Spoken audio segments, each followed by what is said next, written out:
سلام رفقا، چطورین؟ امروز قراره درباره این که چطور با افکار منفی مقابله کنیم صحبت کنیم. تا حالا شده یه فکر منفی کل روزت رو خراب کنه؟ تا حالا از خودتون پرسیدید که چرا افکار منفی سراغمون میاد؟ جوابش خیلی ساده است.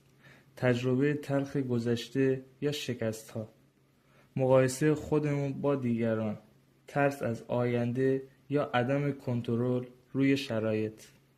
اینجا 10 تکنیک مؤثر و مفید بهت میگم تا بتونی افکار منفی تو خاموش کنی.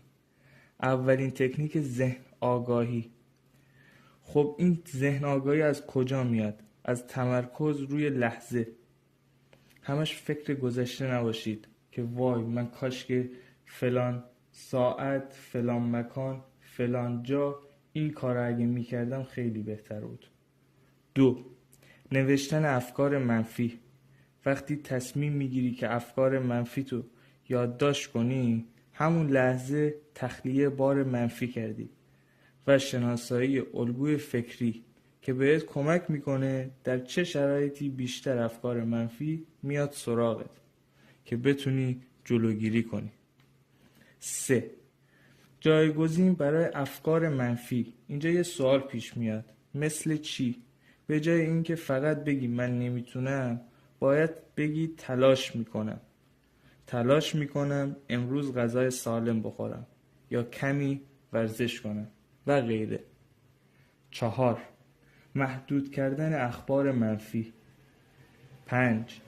شکرگزاری روزانه، تمرکز روی چیزهای مثبت زندگی. 6. مدیتیشن و تنفس عمیق. این کار باعث آرامسازی ذهن و بدن میشه. 7. صحبت با یک دوست یا مشاور.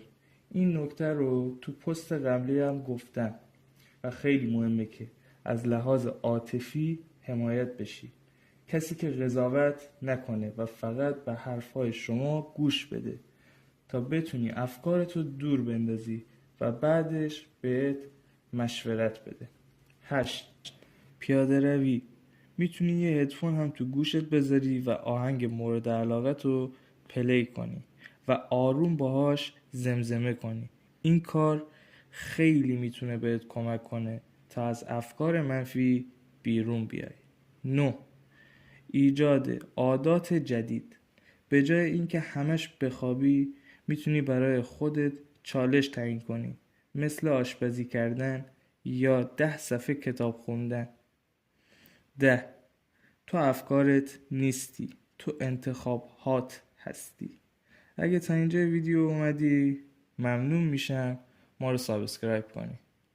تا یه ویدیوی دیگه، فعلا.